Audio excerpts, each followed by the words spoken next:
Hola, ¿qué tal a todos? El día de hoy vamos a estar platicando acerca de los 5 tipos de clases que existen dentro de la didáctica de la educación física. Toda esta información se respalda a través del libro de José Antonio Torres Solís llamado Didáctica de la Educación Física. En el capítulo 2 es donde vamos a encontrar todo esto. A continuación vamos a empezar a platicar un poco acerca de esto, un poquito en general, y ya después vamos a empezar a platicar de qué trata cada una de ellas. Bien, para empezar de manera general vamos a platicar un poco acerca de la estructura y también de qué son los tipos de clase. Primero tenemos que de la estructura toda clase de educación física está conformada por 4 partes. La disposición preliminar, que implica aquellas acciones que coordinan elementos de diferentes naturaleza con el fin de que la clase se desarrolle con fluidez y eficiencia. Después tenemos a la fase 2, que depende mucho de las características y de los objetivos en la etapa básica, ya que tiene el propósito de conseguir la preparación morfofuncional, o sea, el calentamiento y la psicología apropiada, con el objetivo de que participen con mayores posibilidades todos los alumnos. Después tenemos a la fase 3, que es la fase cardinal.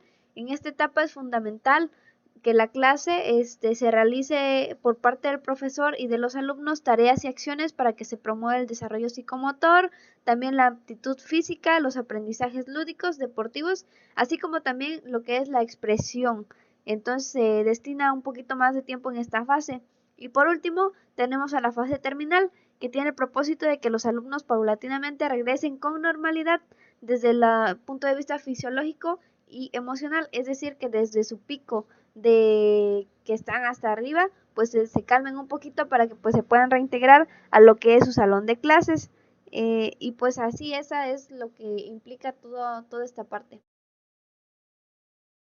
Después tenemos que la didáctica en la educación física organiza las sesiones en tipos específicos para optimizar lo que es el aprendizaje motor, el aprendizaje físico y lo que es el cognitivo. Dentro de estas partes tenemos que están 5 tipos de clase, las cuales son las clases de desarrollo, la clase de introducción, la clase de consolidación, la de aplicación y la de evaluación. Aquí menciona que cada tipo de clase tiene un propósito, desde la presentación de conceptos hasta la medición de resultados. Para empezar, tenemos lo que es la clase de desarrollo. La clase de desarrollo tiene una estructura. Entonces, en esa estructura se presentan 5 puntos. Primero tenemos lo que es la organización inicial. Esto se refiere más que nada a cómo vamos a recibir al grupo. Aquí debemos de tardarnos alrededor de lo que son 3 minutos para lo que es educación primaria. Este tiempo se puede variar o se puede acomodar a los 30 minutos de preescolar, dependiendo pues en dónde nos presentemos. Luego tenemos lo que es la introducción. Aquí vamos a hablar un poquito acerca de qué es lo que vamos a ver, cómo contextualizar más que nada a los niños qué es lo que vamos a hacer. Esto debe tardar pues 2 minutos. Después tenemos la adecuación morfofuncional, o como coloquialmente se le conoce, el calentamiento, que aquí nos marca que debe durar alrededor de 11 minutos. Después tenemos la ejercitación y construcción de los aprendizajes, que pues va a abarcar la mayor parte del tiempo de la sesión, de la clase, perdón, y nos habla de 30 minutos. Y por último tenemos lo que es la recuperación, que nos habla de 4 minutos. Todo esto debe abarcar o debe estar recalcado por lo que es motivación, y a lo último pues siempre se va a realizar lo que es una evaluación formativa.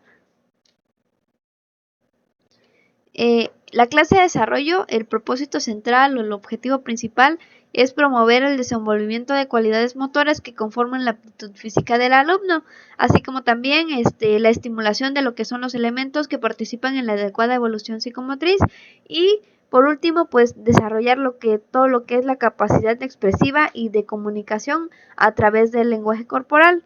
Entonces dice que la participación del docente dentro de este tipo de clase se centra en lo que es proporcionar instrucciones y orientaciones operativas y de organización, de tal manera que pues se revelen condiciones apropiadas para que el alumno pueda ejercitarse dentro de pues todo esto, lo que es lo psicomotor, lo expresivo y lo de las aptitudes físicas, y pues que no es en función con el aprendizaje determinado de los movimientos.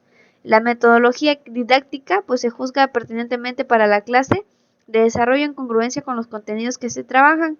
y se fijan estrategias metodológicas de corte constructivista en las que la acción del profesor es indirecta, es decir, pues no se le va a decir directamente qué se hace, ¿no? Entonces hay que recordar que pues se ajusta la complejidad según lo que es el grupo, no le podemos poner algo súper complejo a lo que es preescolar, se debe adaptar al nivel y también fomenta lo que es la autonomía y se usan recursos como conos o balones. Pues ya depende mucho de hacia dónde vayan dirigidas nuestras actividades, es hacia dónde va a ir dirigido todo nuestro material. Y pues eso es lo más relevante. Clase de introducción al tema. Se emplea al abordar por primera ocasión contenidos de naturaleza técnica que se concretan de una forma preestablecida, como es el caso de las destrezas deportivas, gimnásticas y artísticas, el baile o la danza. En la estructura de la clase, la organización inicial, la introducción, la adecuación morfofuncional, la evaluación formativa, la recuperación y la motivación coinciden con los elementos de la clase de desarrollo, cambiar o modificarse con respecto a la ubicación de la etapa de adecuación morfofuncional, lo cual depende del tiempo que dure la exposición del tema. Exposición del tema central. La acción didáctica resulta esencial porque de su eficacia depende que los alumnos obtengan con precisión y oportunidad la información y los ensayos necesarios para establecer las bases del aprendizaje de un nuevo saber. De esta manera, la exposición del tema central constituye un elemento cardinal en este tipo de clases. Para efectos didácticos, la exposición es indispensable con el fin de describir y explicar un movimiento o ejercicio, aun cuando el profesor tenga suficiente o amplia experiencia docente. Se recomienda considerar 3 fases para la exposición del tema central. Estas se describen a continuación. 1. Introducción. Breve exposición con base en conceptos amplios y generales que engloben las ideas sustanciales del tema central, de enseñanza y permita al alumno un aprendizaje en mayor grado por comprensión. 2. Desarrollo. Expresión suficiente y precisa del asunto central. De ordinario refiere la información técnica requerida para la ejecución de la destreza motivo de enseñanza. 3. Síntesis. Exposición breve y concisa de los aspectos más relevantes del tema tratado, con la intención de consolidar la información más significativa que bien puede conformarse con los puntos clave de la técnica de la tarea motriz. Por último, construcción de los aprendizajes. Para que en la clase de educación física los alumnos logren el aprendizaje de algún movimiento o tarea motora, es indispensable que haya un espacio para la práctica. En las clases de introducción al tema, lógicamente la práctica no es muy intensa y de ordinaria cubre el propósito de que los educandos realicen los primeros intentos del movimiento en proceso de aprendizaje, siguiendo una técnica general básica y con una coordinación elemental. Para el aprendizaje de un movimiento en la clase de introducción al tema, el profesor utiliza principalmente 3 procedimientos didácticos: experimentación, repetición y corrección. Mediante la experimentación, los alumnos ensayan o ejecutan los primeros intentos del movimiento. Es de capital importancia porque con base en ella participa el analizador senestésico, el cual propicia el aprendizaje motor al aportar datos de origen propioceptivo en torno a la ejecución. Ello mediante la información proveniente de los receptores nerviosos musculares, óseos y articulares, que por vías aferentes llega a los centros nerviosos para la interpretación correspondiente, lo que permite que se dé una realimentación esencial y se produzca una ejecución gradualmente más coordinada. En las clases de introducción al tema, la repetición debe de ser de baja intensidad y controlada, es decir, consciente, evitando que a causa de una reiteración indiscriminada se empiece a consolidar errores. La corrección o rectificación de los errores durante la ejecución de las actividades o ejercicios es un tercer procedimiento didáctico sustancial en la etapa de construcción de los aprendizajes.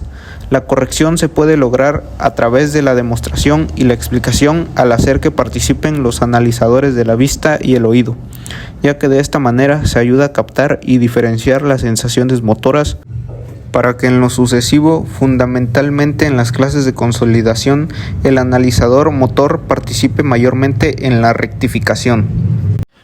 Bien, vamos a hablar sobre la clase de consolidación, una etapa súper importante en la didáctica de la educación física. Como se muestra en nuestra diapositiva, Esta clase tiene como objetivo principal reforzar las habilidades o técnicas que los alumnos ya han trabajado en las sesiones de introducción y desarrollo.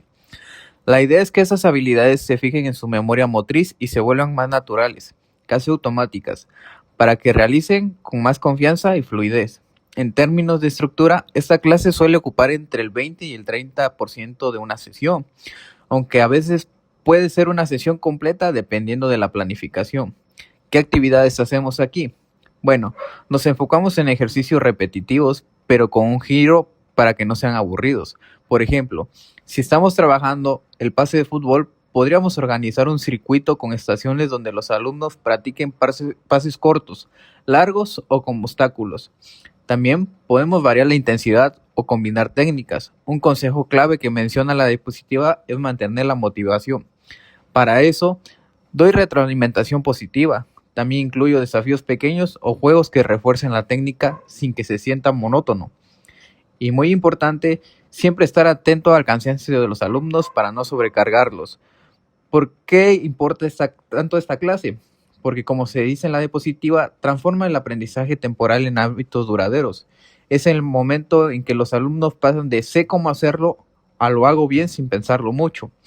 Esto los prepara para la siguiente etapa, la de aplicación, donde se pondrá en práctica esas habilidades en contextos más reales, como un partido o una simulación. En resumen, la clase de consolidación es como el pegamento que hace que todo lo aprendido se quede bien fijado.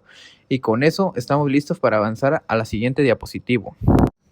Ahora explicaremos la estructura de una clase de consolidación, un momento clave para reforzar lo que hemos aprendido. Imagina que esta clase es como un viaje bien organizado, con cada etapa diseñada para guiarnos paso a paso. Todo comienza con la organización inicial que dura unos 3 minutos. Aquí nos preparamos, ponemos la mente en modo aprendizaje y nos alineamos con los objetivos del día. Es como el calentamiento antes de una carrera. Luego, pasamos a la introducción, con solo 2 minutos. Este es el momento en el que se presenta el tema como un mapa que nos muestra el camino por delante. Es breve, pero esencial, para tener claro a dónde vamos. A continuación, llegamos a la adecuación morfofuncional, que ocupa 11 minutos. Aquí entramos en detalle, ajustamos nuestra comprensión y practicamos las habilidades necesarias. Es como construir los cimientos de una casa, asegurándonos que todo esté en su lugar antes de avanzar. El corazón de la clase es la consolidación de aprendizajes. Con 30 minutos dedicados a ellos, este es el momento de profundizar, repasar y asentar los conocimientos. Aquí trabajamos ejemplos, resolvemos dudas y reforzamos los que ya sabemos, como si estuviéramos puliendo una joya para que brille. Finalmente, cerramos con la recuperación, que dura 4 minutos. Es un espacio para reflexionar, resumir lo aprendido y dejar que todo se asiente en nuestra mente, como un descanso tranquilo al final del día. ¿Qué tal, compañeros? Mi nombre es Leonel y abordaremos ahora el tema de clases de aplicación.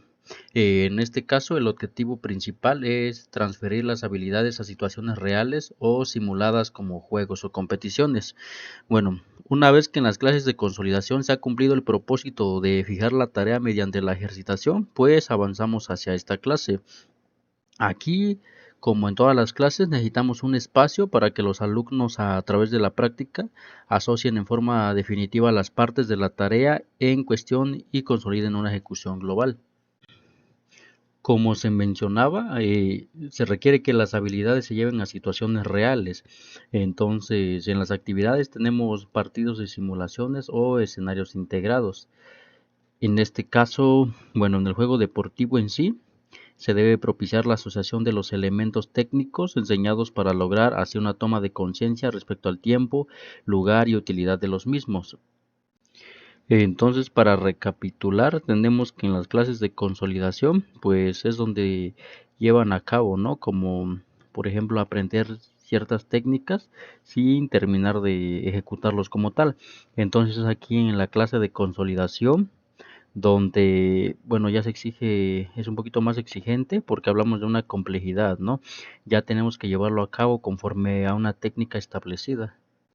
Y ahora, por citar un ejemplo, tenemos el voleibol. Jugar un partido corto aplicando saques y remates aprendidos. Estos saques y remates aprendidos como tal se vieron en la clase de consolidación. Aquí en este tipo de clase es donde ya se ejecuta como tal una tarea más completa. Otro ejemplo muy simple sería el de un baile. En la clase de consolidación, como tal, ahí aprenden los pasos y las evoluciones necesarias para llevarlas a cabo, pero es hasta en la clase de aplicación donde ya como tal integran el baile completo. Igual mencionar que de acuerdo a la dificultad de la tarea y a la evolución, este tipo de aplicación también puede ser parcial o completa. Completa como los ejemplos anteriores, ¿no? Y puede ser parcial cuando un alumno, por ejemplo, no ha terminado de dominar una técnica y lo lleva, bueno, trata de llevarlo a cabo a este tipo de clase. Es ahí donde se le considera parcial, ya que como tal todavía no está completa, pero mediante la ejercitación y repetición puede alcanzar ese tipo de clase. Tenemos también en las recomendaciones que fomenta la cooperación, adapta reglas para inclusión y evalúa el uso práctico. En los alumnos pues crea un efecto psicológico que es muy importante, ya que ellos generan mayor interés, igual tienen una mayor motivación, ya que como tal le encuentran sentido y utilidad al aprendizaje, porque recordemos que aquí en esta clase es donde pues todos los pasos, todo lo que aprendieron aquí en ese tipo de clase pues ya la llevan a cabo. Entonces es como que todo va cobrando sentido, todo lo aprendido pues aquí pues ya se ve reflejado, ¿no? Como una tarea ya completa. Ya como último punto, también tenemos que aquí en la clase de aplicación es muy favorable pues realizar correcciones, ¿no? Sin embargo, las indicaciones deberían ser más precisas, oportunas y discretas. Esto con el fin de pues no interrumpir la actividad con frecuencia y no interferir en el efecto gratificador, ¿no? Que crean los alumnos y el efecto motivante también. Entonces se puede corregir, sí, pero sin quitarle esa importancia que, que motiva a los alumnos. La clase de evaluación es en la que específicamente se destina a medir e interpretar el avance de los alumnos con el fin de conocer el grado en el que los objetivos se han logrado y obtener información acerca de la eficiencia que en el hacer didáctico de ello en el propósito de hallarse en la posibilidad de retroalimentar y orientar los procesos de enseñanza y aprendizaje. También las evaluaciones formales sirven para que en cada uno de los niños podamos encontrar aptitudes físicas, el desarrollo psicomotor, habilidades deportivas o recreacional, así también tener el conocimiento de en qué podemos ayudarles a cada uno de ellos. La clase de evaluación en el ámbito educativo no es una acción que se deba efectuar al finalizar el curso, sino durante el desarrollo del mismo. ¿Esto qué nos dice? Nos dice que durante el tiempo que estemos realizando nuestras actividades a los niños, se va a llevar un proceso de evaluación a cada uno de ellos. Podemos notar el progreso de cada uno desde el inicio de las actividades hasta cuando terminemos las dinámicas. Esto nos dice también que podemos medir las cualidades que haya mejorado, lo que tuvimos como base el cómo comenzaron los niños hasta el término de ellas, ¿no? Entonces esto nos llega a decir todo el cambio significativo que ha tenido cada uno de los niños.